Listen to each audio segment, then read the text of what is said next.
3교시. 네, 3교시 시작을 하겠습니다. 1교시 저번 주차에 했던 거 프리뷰 해드리고, 기본적인 아웃라인 잡아드렸고, 아웃라인은 경매 시작이야 끝 잡아드린 거고, 2교시에는 이제 저거 했죠. 권리 분석 기본적으로 할 수 있는 거, 말소 기준 권리하고, 소액 임차인 기준 권리까지 했는데, 세 번째 첫 시간부터 또 문제 풀면은, 머리가 아플 수가 있기 때문에 다음 주에 할 거를 화면을 띄워가지고 실제로 사이트 들어가서 할 거를 책에다 실어놓은 게 있어요. 다음 주에는 이런 거 볼 거다라는 거를 해드릴 테니까 이번 주에 숙제하실 거는 문제 풀 게 없고요.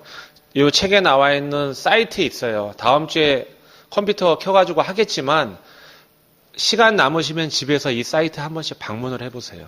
왜? 제가 강의하면서 이런 사이트 있어야 하면은 느낌이 안다. 사실 이 문제도 풀리지 않더라도 한번 해보는 게 낫는데 그게 사실 교육의 자세거든요. 근데 그게 선우가 밖에 하기만 하면 되는 거니까. 그러면 제가 다음 주에 알려드릴 사이트를 미리 이런 사이트 있다라는 걸 찝어 드릴 테니까 앞페이지에 있는 거 있고 뒷페이지에 있는 게 있는데 다 보시고 오세요. 가능하면. 그리고 이것저것 클릭하고 보는 거하고 제가 프리뷰해드리는 건 확연히 틀립니다.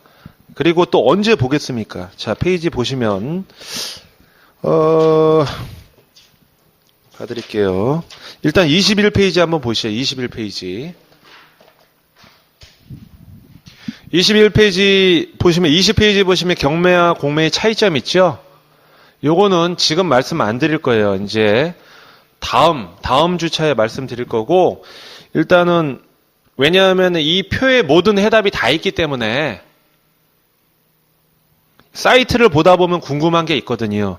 공매는 이제 경매랑 틀려서 전자 입찰 방식입니다. 그러니까 한마디로 하면 집에서도 입찰을 할 수 있다는 거죠.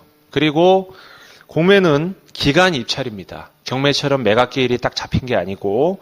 그래서 전자 입찰은 저 사이트 보시면은 21페이지 보시면 onbid.co.kr이 있죠. 예, 국가기관에서 하는 건데 회원가입은 무료예요. 회원가입 하시고 물건 보시면 onbid라고 왼쪽 써 있는 큰 글씨 옆에 전체 물건 검색이 있어요.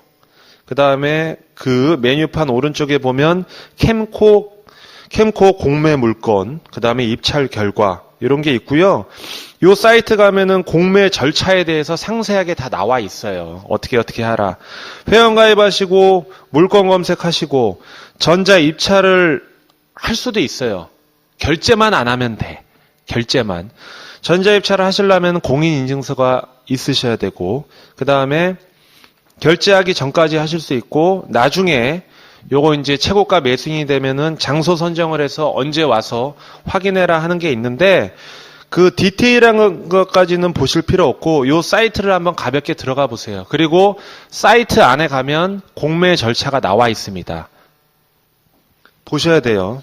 그리고 나서 강의를 들으시면 되고 그 다음에 또 뭔 게 있냐 하면 27페이지 보이시죠? 27페이지. 네.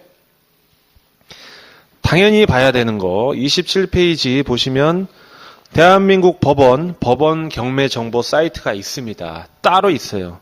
www.courtauction.go.kr 기간이니까 GO인데 보시면은 그 27페이지 메인 화면 보시면 이게 흐리게 나와 있기 때문에 다음 주에 화면 띄워드리려고 하는 건데 경매 공고, 경매 물건, 경매 지식, 매각 통계 이렇게 저렇게 나와 있어요. 그리고 이것도 무료로 회원가입 하시면은 제가 본 것도 관심 물건으로 저장을 할 수도 있어. 아주 좋아요, 사이트가. 그 다음에 맨 위에 오른쪽 보시면 경매 공고라고 보이시죠? 메뉴에. 경매 물건 있고. 가운데 보면 경매 지식 있죠? 별표 쳐놓으세요. 예. 여기를 가보시면 경매 지식에 경매 절차, 경매 용어, 다 나와 있어요. 다. 그거 가지고 공부하는 거예요, 우리가. 예, 여기 경매 지식만 봐도 웬만한 이론 다 들어가 있어요. 경매로 할 수 있는 거.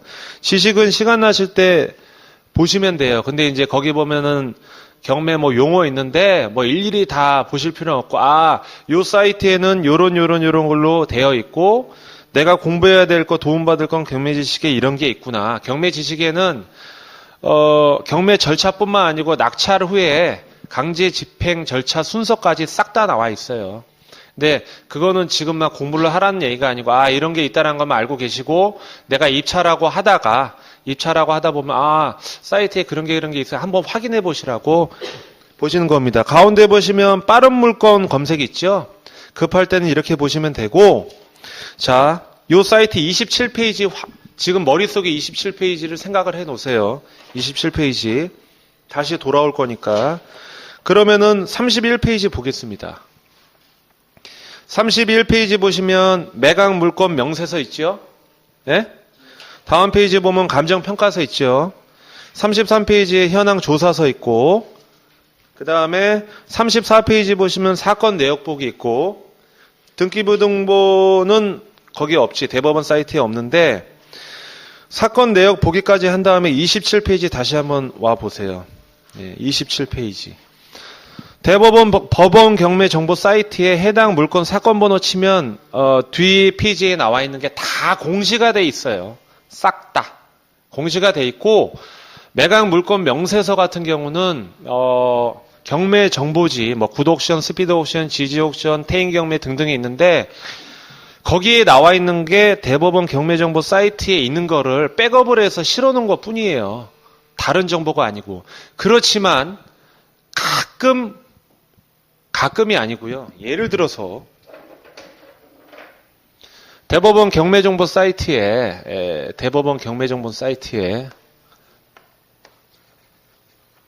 매각 물건 명사서가 명시가 되어 있습니다. 매각 물건 명세서 명시되어 있는데 이 안에 막 내용이 있어요. 제가 그거 말씀드리겠지만 이거를 백업을 받아서 경매 정보지에 그대로 카피를 뜹니다. 카피가 나쁜 뜻이 아니고요. 정확한 정보를 이렇게 실어놔요. 경매 정보지, 사설 경매 정보지. 사설이라고 해서 좀 뉘앙스가 별로 안 좋은데 좋은 사이트예요. 경매 정보. 여기서는 아까 말씀드렸지만 대법원에서 공시하는 거는 저게 없잖아요. 건축물 대장, 토지 이용 계획 확인원, 그다음에 등기부등본 등재가 안 돼 있으니까 이거 따로 보고 각종 공부 다 따로따로 봐야 돼요. 근데 여기서는 이렇게 한 물건을 여러 가지 사이트를 열어야 되잖아요. 인터넷 등기 사이트, 민원24 사이트, 토지 이용 계획 사이트 다 열어야 되는데 그걸 한 방에 매각 물건 명세서하고 법원에 공시된 거 말고 등기부등본, 토지 이용 계획 확인원, 국토부 실거래가 등등등 요즘엔 시세까지 개별 공시지가까지 한눈에 볼 수 있게 다 해놔. 더군다나 기본적인 권리 분석까지 다 해놔요. 인수냐 소멸이나. 그러다 보니까 사람들이 한 물건을 보는데 이렇게 보는 것보다 이렇게 보는 게 상당히 빠르고 이해가 되고 하니까 물건 판단하고 내가 이 물건 들어갈까 말까 현장 조사를 할까 말까 선택할 수 있는 시간이 상당히 빠르죠. 판단이. 아파트 같은 경우는 빠르면 1분 안에 판단해요. 들어갈까 말까. 근데 저걸 보고 하기에는 각종 공부를 따로따로 열람을 해야 되니까 그래서 많은 사람들이 이걸 보는데 이 얘기라는 거 이걸 홍보를 하려고 하는 게 아니고 저기 나와 있는 매각 물건 명세서와 여기 나와 있는 매각 물건 명세서는 똑같은데 최초에 공시한 시간과 공시한 거를 카피를 떴는데 매각 기일이요. 저 공시한 날짜하고 갭이 있어요. 시간적인 차이가 있다고요. 이 경매정보지에서 발표한 걸 가지고 바로 매각 기일이 잡히는 게 아니고 저 매각 물건 명세서는 일주일 전에 공시가 되거든요. 입찰일 전. 그 다음에 감정평가서나 현황 조사서 이런 건 14일 전에 공시가 돼요. 근데 그거를 떠왔는데 매각 기일이 이제 시간적인 차이가 있는데 조금만 떠왔는데 예를 들어서 매각 기일 잡힐 쯤 아니면 잡히고 나서 후에 매각 물건 명세서 맨 밑에 비고란이나 인수되는 사항 이런 게 변동이 있을 수도 있어요. 전입자 같은 경우. 근데 그거를 얘네들이 일일이 체크해가지고 변동됐으니까 다시 업데이트 해야지. 그렇게 안 해요. 왜? 경매 물건이 수천 수만 가지인데, 수천 개가 되겠죠. 뭐 전국적으로 수천 가지인데 언제 일일이 개인이 이게 변동되는지 안 되는지 다 보면서 보겠습니까? 최초에 나와 있는 것만 하기 때문에 우리가 입찰할 때는 이거는 참고로 당연히 요즘엔 많이 좋아져서 참고 이상의 가치도 있지만 매각 물건 명세서 같은 건 이 사이트 말씀드린 사이트 가서 반드시 바뀌었는지 안 바뀌었는지 확인을 하셔야 됩니다. 이것만 맹신하고 있다가 요거 바뀐지도 모르고 있어. 대법원 사이트에 있는 게 진성이에요. 그게 나중에 매각 허가 결정, 불허가 결정 사유를 결정 짓는 가장 중요한 단서이자 문서이자 공적 장부가 되기 때문에 요 사이트는 입찰 전에 반드시 보셔야 돼요. 특히 매각 물건 명세서.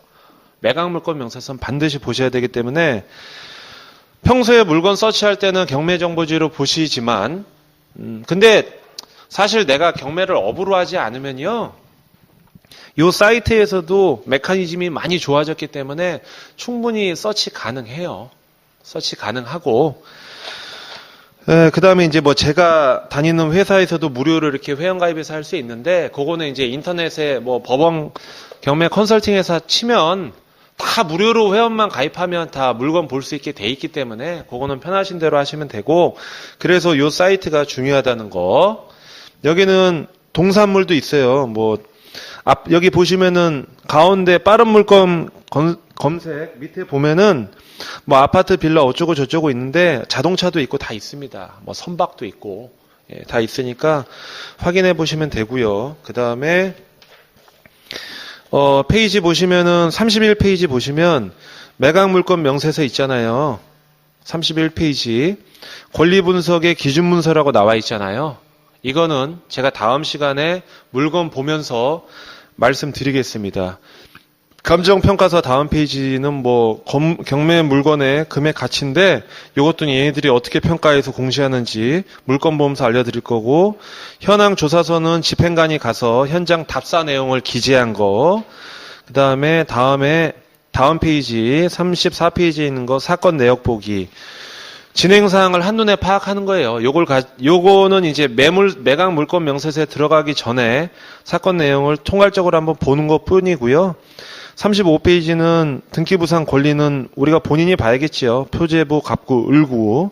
갑구는 소유권이고, 을구는 소유권 이해. 집합 건물은 집합 건물 따로 떼는 법은 아시죠? 다음 페이지 보시면 36페이지.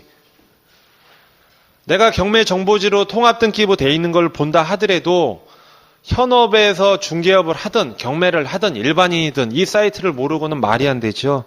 대법원 인터넷 등기 사이트 irosgo.kr 아이디 회원가입해서 하는데 가운데 보시면 열람하기하고 발급하기가 있어요. 발급하기는 1,000원이에요. 직인 거 땡땡땡 찍어주는 거고 열람하기는 700원이에요. 차이는 없어요. 직인은 들어가는데 발급하기는 구멍 똥똥 뚫리더라고요. 발급 구멍 뚫린 거. 그러니까 보통 열람하기 하면 700원이에요. 한 건당 700원이니까 그렇게 보시면 되고요. 요거는 제가 사이트를 인터넷 등기 사이트 가서 하는 것도 다음 주에 한번 알려드릴 거고, 밑에는 민원 24 내에는 건축물 대장만 할 수 있는 게 아니죠. 주민등록, 등본도 뗄 수 있고, 출입국 사실 증명서, 병적 증명서 있는데, 우리는 주로 떼는 게 왼쪽에 보시면은 네모칸 쳐놓은 거 있잖아요. 건축물 대장, 등초, 열람, 신청, 무료입니다. 무료. 그 다음에 우리가 여기서 볼 건 이거고요. 건축물 대장. 다음 페이지 보시면 38페이지 보시면 토지 이용 계획 열람 중요하죠. 토지의 용도 지역, 지목, 면적, 공시지가, 용도구역 그런 게 다 기재가 돼 있습니다. 우리가 아파트만 들어가는 거 아니죠. 아파트 들어간다 하더라도 2종인지 3종인지 전용인지 전일좀만 배우잖아요. 토지를 할 때 보면은 내가 원하는 용도 지역인지 개발 제한 지역 내에 있는 건지, 그래야 무슨 건물 같은 경우도 일반 상업지역 내에 있는 건지 절대 정화구역에 있는 건지를 지역을 건축물 대장은 말 그대로 건축물의 히스토리, 하드웨어를 알려주는 건데 이 토지 이용 계획은 말 그대로 지목과 지역과 지구 또 공시지가도 명시가 돼 있어요. 제곱미터당. 물론 개별 공시지가 확인원이 있는데 토지 이용 계획 확인서만 보셔서 다 알 수 있으니까 그 사이트 보시면 되고, 밑에 39페이지 보시면은 대법원 사이트 escort.go.kr인데 이게 왜 필요하냐면, 문건 송달 내역 말고 매각 물건 명세서에 보면은 간혹 지금 소송 중이거나 승소나 확정 판결된 게 뭐 사건 번호가 나와요. 예, 예를 들면 가운데 보시면 사건 번호 서울지방법원 2011 가합 뭐뭐뭐 나오죠. 뭐 카단도 있고 뭐뭐뭐가 있는데 요거는 이제 언제 보시냐면 예고 등기가 이제 공시되어 있는 게 요 사건 번호가 나오면 예고 등기가 확정이 됐는지 안 됐는지, 그 다음에 또 이제 낙찰받고 나서 인도명령이 떨어졌는데 그게 인도명령 그 사건 번호 나오거든요. 그거. 그 다음에 유치권 소송에 관련된 재반 법률, 내가 경매물건 검색하면서 경매물건에서 진행 중인 사건이 있잖아요. 그거는 요 사이트 가셔서 보시면 돼요. 그렇게 되고 다음 페이지 한번 보시죠. 보시면 한국토지정보 시스템. 이건 서울이에요. 보시면 앞에 KLIS.하고 서울 써 있잖아요. 지방에 계신 분들한테 좀 죄송하지만 서울시에서 있는 부동산 관련 각종 민원 조회 발급, 토지 관련 민원, 요거는 들어가 보셔야 알아. 예, 서울시에서 이 지적 토지 행정 정보, 지적 자료실, 주택 공시 가격, 부동산 개발업을 할 때 뭐 필요한 것들 다 돼 있으니까 요거는 경매와 상관없이 필요하신 분은 꼭 필요한 참고가 되는 거고요. 그 다음에 41페이지 보시면 요게 좀 중요하지요. urbanseoul.go.kr 서울 도시계획 포털. 서울에 28개구 있나? 그럴 거예요. 틀릴 수도 있겠지만 서울 도시계획, 우리 공법 배우면 도시계획에서 지구 단위 계획이 어디가 돼 있고, 도시개별 사업, 재정비 촉진지구, 뉴타운 개발 사업, 도시 재생 사업, 정비 사업 등등 사업이 서울에서 추진 계획 중인 거, 진행 중인 거, 그런 걸로 한눈에 볼 수 있게. 이런 사이트는 우리가 이거 만약에 예를 들어서 어떤 건물을 토지를 이거 개발 가능성이 있나 없나, 물건을 서치하기 전에 미래 가치를 볼 때 그런 정보를 어디서 봅니까? 남의 얘기 듣고 하나? 다 필요 없어요. 다 개소리고요. 이렇게 상세하게 우리가 모르지만 이런 사이트에서 한눈에 다 알려줘요. 사실은 우리가 고급 정보라고 생각하는 개발 계획 사이트 다 나와 있어요. 다 그거 가지고 강의하고 그거 가지고 뭐 고급 정보라고 하는데 고급 정보는 없어요. 우리가 이런 사이트에서 공시하는 것조차를 모르기 때문에 한 거지, 알고 나면 그거 갖고 다 돈 받고 뭐 하는 거고 사업 설명회하고 하는 거지, 결론은 이런 데서 정보 공시된 거 보고 하는 거지 우리가 어떻게 알겠습니까? 예? 그래서 보면은 나와 있고요. 제일 중요한 게 뭐냐면은 42페이지입니다. 42페이지가 41페이지에 있는 도시계획 포털. 큰 모텔을 알고 있으면 이제 지역구로 가야겠지요. 아현동이면 아현 재정비 촉진지구, 아현 뉴타운, 뭐 2지구냐, 3지구냐, 4지구냐. 세부적으로 봤을 때 아현 뉴타운 2지구다. 그러면 2지구에서 조합원이 있을 거 아닙니까? 그럼 어디까지 지금 조합이 지금 설립이 됐는지, 조합이 설립돼서 조합 설립 승인이 떨어지고 관리 처분 인가가 됐는지, 무슨 진행 일련의 과정이 있잖아요. 우리 공법에서 보면은 주거 환경 개선법 보면은 뭐 있잖아요. 처음에 관리 처분 인가를 바로 하는 게 아니고 주민 공청회를 하고 나서 조합 설립을 하고 승인이 떨어지면 관리 처분하기 전에, 그 다음에 자기 부담금 대략적인 거 산정하기 전에 뭐 사업자 선정하고 뭐 어쩌고저쩌고 뭐 있을 거 아닙니까?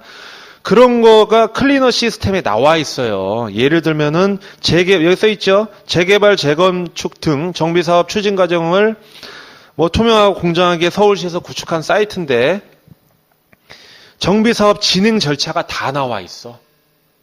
예, 무슨 동에 무슨 지역에 어디까지 됐는지 이 사이트에 모든 게 다 나와 있어요. 물론 로그인을 하면은 조합원만 볼 수 있는 내부 정보가 있고 일반인이 볼 수 있는 게 있는데, 조합원 자격으로 보려면은 거기에 거기 있어야 돼요.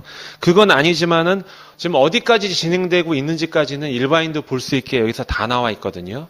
그럼 그런 거 있잖아요. 야, 뭐 뉴타운이 된대더라. 경매 물건이에요. 그럼 야, 그러면 그거 뭐 앞으로 어떻게 되는 거야? 모르지. 부동산 가서도 뭐 부동산이 잘 알겠죠. 로컬 부동산이. 그러나 내가 객관적으로 누가 증명을 해줘야 되잖아요. 아현 뉴타운 이 지구가 어디까지 됐는지. 증명은 개풀 여기서 다 공시해줘요. 물론 이게 업데이트가 안 되는 경우는 있어요. 업데이트를 해야 되는데 안 되는 경우가 있기 때문에 뭐 재건축 추진위원회 조합원 사무실 가면 정확하겠죠. 자기 부담금이 얼마인지 현금 청산 금액이 얼마인지 다 나와 있거든요. 하다못해 이제 지자체에 물어봐도 되는데 그렇지만 일일이 우리가 거기 뭐 조합원 사무실을 갈 수 없기 때문에 경매 물건 보기 전에는 요 정도가 되면은 미래 가치가 있겠다라고 판단을 할 수 있는 기준점을 잡아주기 때문에 사이트 활용을 많이 하시면 됩니다. 이런 거. 그 다음에 또 볼게요. 제가 원래 이거를 뭐 몇 주차 그때 사이트를 알려드리려고 그러는데 그럴 필요가 없어요. 보시면 또 볼게요. 제가 요 히핑을 안 해놨는데 잠깐만요.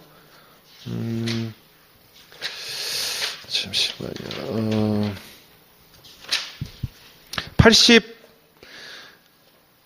87페이지 보시죠. 87페이지. 87페이지가 저번에 그 민 소장님이 강의하신 거 말씀 들은 거 보면 국토해양부 실거래가. 여기 보시면은 메뉴가 나와 있죠. 국토해양부 실거래가 보면은 실거래가 공개 안내 메뉴에 아파트 실거래가, 다세대 연립 실거래가, 단독 다가구 실거래가, 주택이에요, 주택. 상가가 아니고. 부동산 중개업자들이 뭐 실거래가를 누가 넣겠습니까? 예. KB 시세 같은 경우는 국민의회에서 지정된 부동산 중개업소가 입력을 해요. 로컬에서 지정된 중개업소가. 이거는 개인 중개업소가 된 게 아니고 실제로 2007년부터 판사하지만 2007년부터 그 부동산 거래 신고가 투명화가 됐지요. 그전에는 다운 계약서, 업 계약서 쓰니까 쓰는 대로 뭐 신고하니까 잘 몰랐는데 지금은 아예 등기부에 기재가 돼요. 2007년 이후에 매매된 실거래가 금액이 다운 업 계약서 그런 것 때문에 시작이 된 거지요. 실거래가. 그러면은 2007년 이후부터는 이후에 매매가 된 거는 다 나와 있겠죠? 전산에. 등기부 등본에 다 기재가 되어 있습니다. 매매 내역에. 그러면 아파트 같은 경우는 뭐 지금 2015년인데 당연히 있겠죠. 실거래가. 그러면 내가 입찰가 산정하기 전에 물론 현장 가서 부동산 가서 얼마야 할 수도 있겠지만 실거래가를 보면은 A라는 아파트, 예를 들어서 볼게요. 저번에 이제 민 소장이 말씀하신 거하고 일맥상통하지만,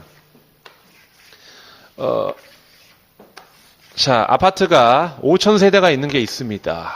그 다음에, 요만한 아파트, 뭐 50세대가 있어요. 나홀로도 있겠고, 뭐 2개 합쳐서 50세대, 뭐 100세대가 있겠고. 그러면 실질적으로 이 100세대에 있는 것보다는 5,000세대에 있는 게 실거래가 활발할 거 아닙니까? 당연히. 5,000세대 안에는 소형평수도 있고 중대형이 있을 수 있는데, 물론 여기가 뭐 특별하게 역세권이고 완전히 선호한다면 모르겠지만 아무래도 거래 사례가 이거보단 저게 더 많을 거예요. 그러면 아파트 가격이나 다세대 빌라는 좀 틀려요. 노후도나 또 향에 따라 분양가가 뻥튀기 된 거에 따라 틀리지만 아파트는 거의 시스템이 돼 있기 때문에 사실 시세 부동산에 알 필요도 없어요. 2014년 1분기, 2분기, 3분기, 4분기 분기별로 자르면 3개월씩이잖아요. 분기별로 내가 만약에 뭐 101동 505 경매물건이 나왔습니다. 101동을 서치를 해보는 겁니다. 현대아파트. 내가 원하는 평수 예를 들어서 25평이요. 뭐 제곱미터로 뭐가 있겠죠. 85죠. 85 제곱미터. 그러면 올해 분기별로 요 101동에 얼마가 거래가 됐는지 바로 나오잖아요. 사고 팔고. 그리고 매매 가액도 다 나오고 전세 가격도 나오고. 일단은 경매물건 선점을 할 때 세대수가 많은 거가 좋지요. 당연히 좋지만 많다고 다 좋은 건 아니겠죠. 거래가 없는 세대수는 많은데 미분양이 된 데도 있을 수가 있잖아요. 분양가가 6억인데 실제로 파는 건 3억일 수도 있을 수가 있고. 근데 분양가 대비해서 거래도 활발하고 내가 원하는 101동 이평수가 아주 좋아. 그 다음에 금액도 훌륭해. 그러면 내가 경매 물건을 검색을 할 때 야, 요거 25평 2억 5천인데 내가 2억에만 받을 수 있어도 최근 매매 사례 보니까 2억 5천에서 2억 7천인데 야, 요거 받으면 그래서 앉은 자리에서 양도세를 제하고 단타로 바로 파는 개념 말고 그냥 단순 시세로 봤을 땐 요거 재미 좀 있겠다 없겠다 하는 사이트예요. 87페이지. 아파트는 다 걸려요. 여기서 거래가 활발하지 않다. 아파트 같은 경우 그거 받아봐야 팔 때 잘 팔릴까요? 물론 이런 경우 있겠죠. 오래 안 팔리다가 무슨 뭐 부동산 거래 활성화 시킨다고 주택관련법, 뭐 세제 혜택이라든가 등등을 줘서 내년에 반등은 할 수 있겠지만 폭발적인 반등은 없어요. 재건축, 재개발, 강남 3구, 소위 말하면 투기과열지구 있잖아요. 그렇게 막 미친 동네 아닌 이상은 통상적으로는 없기 때문에 부동산들도 이걸 많이 봅니다. 중개업소가. 그래서 국토해양부 실거래가의 주택만큼은 활발합니다. 이거는 아주 중요한 사이트니까 보셔야 되고, 그 다음에 86페이지 보세요. 바로 위에 보시면, 이거는 이제 그 과거형이잖아요, 과거형. 밑에 그 87페이지 국토해양부 실거래가 매각이나 된 죽은 정보, 최근 정보지만 죽은 정보지만, 네이버 부동산, 위에 나온 게 이제 네이버 부동산인데, 부동산 114, 부동산 서브, 뭐, 등등이 있는데, 이거는 실제로 부동산 사이트에 올라있는 물건은 누가 올리나요? 부동산 중개업자가 올립니다. 예, 그러면은, 3개월 전에 현대아파트 101동이 2억 5천에 매매가 됐는데 3개월 사이에 조금 더 떨어졌네 라는 지표를 세울 수 있는 숨쉬는 사이트지요. 지금 매매가 되는 걸 올려놓은 거 아닙니까? 물론 그것도 매도자 기준, 매수자 기준 뭐 등등의 기준이 틀리지만 통상적인 거니까 국토해양부 실거래가를 기준점으로 잡고 이거하고 현재 네이버 부동산에 매각이나 매입, 전세, 월세가 어느 정도 차이가 있는지를 확인을 해 보셔야 돼요. 왜? 그게 네이버 부동산이 됐던 뭔 사이트가 됐건 그건 알아서 찾으셔서 하시면 되는데 매각, 매입, 그 다음에 전세, 월세. 내가 낙찰을 받아서 바로 팔아요. 법적인 용어는 아니지만 단타로 팔았다고 치는 거지. 양도세 40% 50% 물고. 내가 얼마에 받았을 때 얼마에 팔 수 있을까? 그 다음에 내가 팔지 않고 실제 거주자라고 했을 때 부동산에서 내가 이 낙찰 가격으로 매입을 할 수 있을까? 기준이 되고 나는 그냥 투자용으로 샀고 일단 전세로 받을 거야. 전세 가능 금액. 내가 임차 났을 때 월세 가능 금액. 전세와 월세는 상당히 이 금액이 중요한 게 요즘엔 전세보다도 월세로 많이 돌리는 추세예요. 금리가 저금리니까. 내가 5억짜리 아파트를 사는데 2억의 자기 자본이 있고 3억을 차용을 해요. 소위 말하면 지렛대 효과죠. 3억에 대한 이자가 나올 거 아닙니까? 예를 들어서 100만 원이다. 예를 들어서. 그럼 100만 원이면은 2억이 들던 얼마 들던 간에 월세 받는 걸로 이자를 내야 되겠죠. 그럼 100만 원보다는 최소 높아야 될 거 아닙니까? 그리고 고정금리가 아니고 변동금리라고 하면 내가 융자 받을 때 연 이자가 3.5였는데 내년에 4.2가 될 수도 있잖아요. 그래서 이 월세 부분도 이 법원에서 현재 공시된 권리신고를 하잖아요, 임차인이. 그 가격이 높게 잡혔는지 낮게 잡혔는지 확인을 해봐야 돼요. 왜? 융자 받을 사람들은 중요합니다. 월세, 예를 들어서 상가로 따질게요. 월세 150으로 알고 융자를 많이 받았는데 그때 당시에 이 사람이 2009년에 들어올 수 있는 상가 경기가 좋았고 김밥천국, 그 집이 김밥천국이야. 그래서 150을 받았는데 그 옆에 김밥천국 말고 김밥 나라, 김밥 선생, 김밥 총각 150 갖고는 답이 안 나와. 실제로 임차를 올리니까 100만 원밖에 안 돼. 근데 내가 이자 낼 게 110이야. 상가에서는 월세 상당히 중요합니다. 예. 아파트 같은 경우가 월세 딱 정해져 있어요. 아파트 가면 이평수에는 보증금에 월세 얼마, 보증금 좀 높게 걸면은 그거 할인해가지고 월세 높이고 뭐 그렇게 되는데, 그래서 우리가 사실 87페이지에 있는 국토해양부 실거래가 사이트는 기준점 잡지만, 현재 살아있는 물건 파악, 매물, 이거는 여기서 확인하셔야 돼요. 그리고, 타당성이 있다 하면 이제 현지 또 부동산 가서 말씀도 하셔도 되고, 예. 예비 작업이잖아요. 그 다음에 다음 페이지 보세요. 88페이지.